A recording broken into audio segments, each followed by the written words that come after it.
조선 후기의 문신이자 유학자이면서 대표적인 시학자인 다산 정약용으로부터 배우는 내 인생을 바꿀 교훈의 말씀 시작하겠습니다. 고난은 마음의 근육을 키워준다. 어른이 단단한 까닭은 무수히 겪어온 고난으로 주름에 갈무리했기 때문이다. 흔들리지 않는 사람에게는 중심이 있다. 마음의 중심을 곧게 세운 사람을 우리는 어른이라고 한다. 기적은 힘차게 내디딘 첫 걸음에서부터 시작되고 포기하고 싶은 순간에 내디딘 마지막 걸음에서 완성된다. 100마디의 고민을 한마디로 삼킨 것을 가리켜 우리는 어른의 말이라고 한다. 속이 비어있으면 길게 말할 수밖에 없다. 우리는 그것을 가리켜 변명이라고 말한다. 위기란 맞닥뜨려서 대응하는 것이 아니라 시작하기 전에 미리 예방하는 것이다. 사람은 널리 배우고 자세히 묻고 신중히 생각하고 분명히 분별하고 독실하게 행해야 한다. 봄과 겨울이 모두가 계절이듯이 살아가며 겪었던 고통과 고난 또한 나를 이루는 것이다. 아무것도 하지 않으면 아무 일도 일어나지 않는다. 하지만 그 어떠한 위대한 발상도 작은 한 걸음부터임을 알아야 한다. 배우길 좋아하면 지혜로움에 가깝고 힘써 행하면 인자함에 가깝고 부끄러움을 알면 용감함에 가깝다. 독버섯과 독벌레는 아름다운 색을 가지고 있다. 거짓말도 이와 같으니 꾸며낸 색은 유혹이 아니라 경고이다. 어른스러움이란 곧 관대함이다. 타인에 대한 관대함은 자신에 대한 엄격함에서 나온다.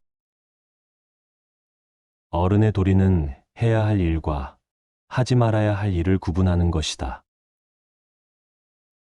인간에게 쓸모없는 감정은 없다. 단지 다스리지 못하는 감정이 있을 뿐이다. 즐기는 것은 10,000번을 반복하는 애정이며 앞으로 10,000번을 더 반복할 것이라는 긍지이다. 겸손이 지나치면 비굴하게 보이고 자부심이 지나치면 교만하게 보인다. 삶의 격을 높이는 것은 지위나 신분이 아니라 부지런함이다. 사람들에게는 스승놀이를 하려는 병폐가 있다. 욕망에 실려 떠나버린 나를 다시 찾아오기란 어렵다. 하지만 인생에서 가장 시급한 일은 나를 지키는 것이다. 말을 쉽게 하면 신실함이 없고, 말이 수다스러우면 지루하고, 말이 방자하면 거슬리게 되고, 가는 말이 무례하면 오는 말도 무례하게 된다. 아는 것은 좋아하는 것만 못하고, 좋아하는 것은 즐기는 것만 못하다. 사람을 바닥으로 잡아끄는 것은 어쩔 수 없다는 생각을 적응으로 착각하게 만드는 체념이다. 청운의 뜻을 품었다면 한때의 고난으로 인해 꺾여서는 안 된다. 사나이의 가슴에는 하늘을 솟아오르는 기상이 있어야 한다. 한삼태기에 흙을 더 붓지 않아서 산을 못 만드는 것도 내가 그만둔 때문이고, 한삼태기에 흙을 부어 평지에서 시작하는 것도 내가 하는 것이다. 살아가면서 겪는 세월 가운데 똑같은 날은 단 하루도 없다. 단지 경험하는 한계가 있을지언정 해석에는 한계가 없기 때문이다. 실수를 인정하는 것은 어려운 일이지만 길이 멀다고 해서 거꾸로 걸을 수는 없다. 의심의 끝에서 발견하는 것은 결국 의심하는 나 자신이다. 의심하는 나를 극복하지 못하면 평생을 의심 속에서 살아야 한다. 도끼를 잃어버리니 이웃집 아이가 의심스러웠다. 하지만 도끼를 찾은 다음 날 이웃집 아이를 보니 도끼를 훔친 아이 같지 않아 보였다. 그 자리에 있지 않으면 그 일에 관여하지 마라. 사자는 갈기가 없어도 사자이듯이 선비는 궁한 처지에도 비굴하지 않는다. 나무가 열매로 사람을 모으듯이 사람은 그 성품으로 사람을 따르게 한다. 어른의 분노는 낮은 목소리에 단 한마디를 담아서 표현하는 것이다. 사람들은 잃어버린 나를 찾아서 길을 떠나지만 왜 자신을 잃어버렸는지는 되돌아보지 않는다. 내가 가진 지식은 입으로 하는 자랑거리가 아니다. 본보기가 되고 싶다면 지나온 세월로 증명하라. 특별한 순간도 일상만큼 반복되지 않는다. 따라서 평범한 일상을 유지하는 일만큼 비범한 것은 없다. 결과를 두려워하기 전에 먼저 시작하라. 모든 시작은 위대한 것이다. 모든 것은 세월이 지나면 때가 타고 닳게 된다. 마찬가지로 사람의 마음도 잘못 길들이면 헐거워지고 바스러진다. 중심이 바로 선 사람은 모든 책임을 자신에게서 찾는다. 이런 사람만이 경쟁에 임할 수가 있다. 먼저 행동으로 보여주고 말은 그 후에 하라.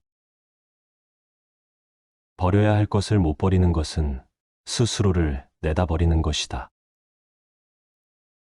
아무렇지도 않게 행동하지만 한치의 어긋남이 없는 사람, 그런 것이 바로 어른의 모습이다.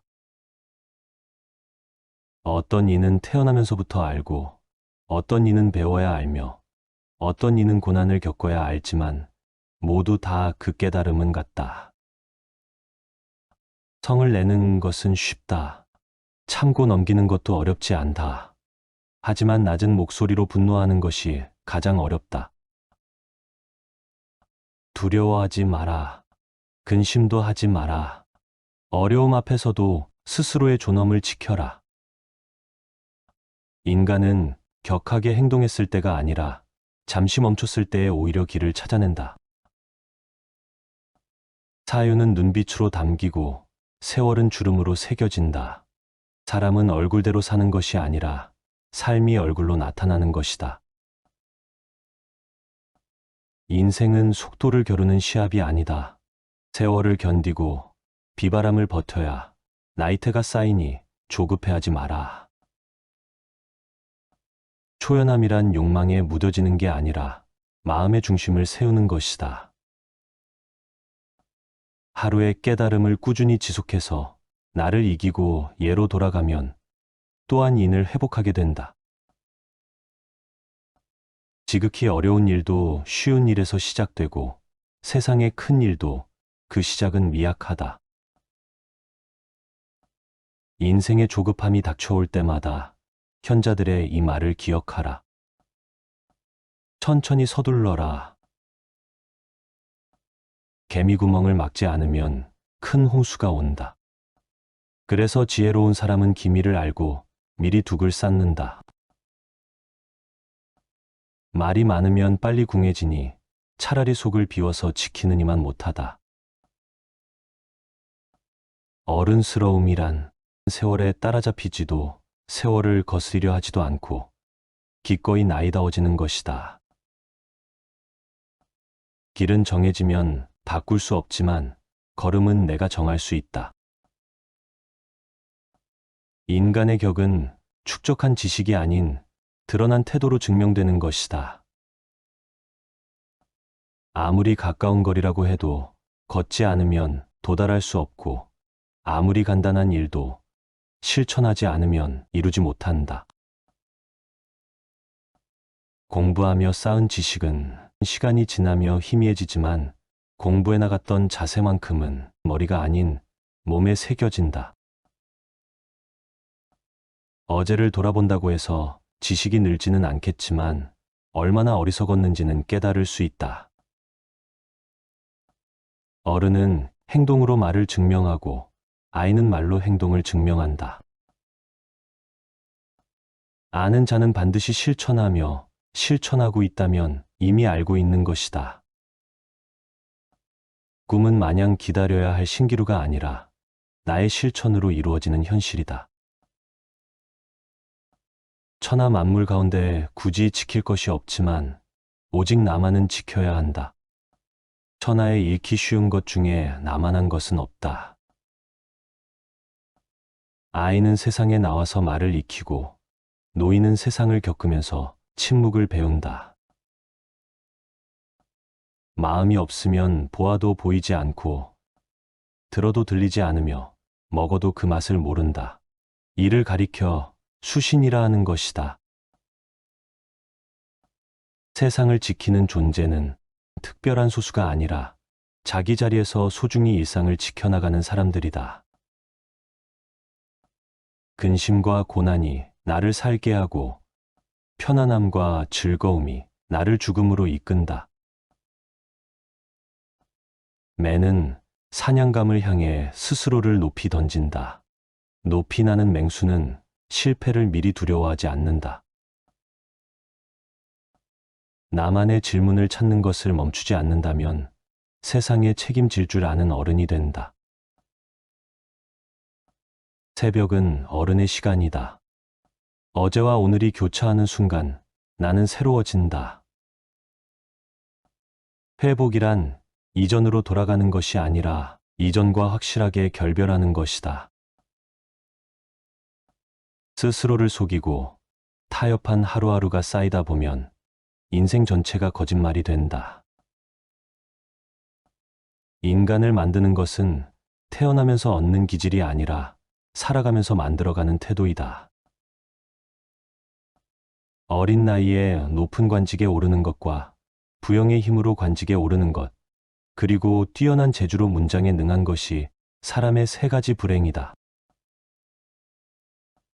다스림이란 공평무사함이니 스스로를 다스린다는 것은 나 자신을 있는 그대로 바라보는 것에서 시작한다. 내가 뱉는 말이 나의 그릇이 된다. 그 그릇에 무엇을 담는가는 오롯이 나의 몫이다. 오르막길은 어렵지만 끈기로 오를 수 있고 내리막길은 쉽지만 항상 조심해야 한다. 말이 많아지면 어느새 쌓인 말들이 행동을 앞서게 된다. 평생의 계획은 어릴 때 있고 1년의 계획은 봄에 있으며 하루의 계획은 새벽에 있다. 사람을 만나는 가장 덕스러운 태도는 사람에 대해서 미리 실망하지 않는 것이다. 말이 많아지면 어느새 쌓인 말들이 행동을 앞서게 된다. 정약용은 1762년에 경기도 광주에서 태어나서 22살에 성균관에 입학해 28배 대과에 합격해서 벼슬길에 나섰다. 그는 성우 이익의 학문을 접하면서 실생활에 필요한 학문과 사상에 관심을 가지게 되었다.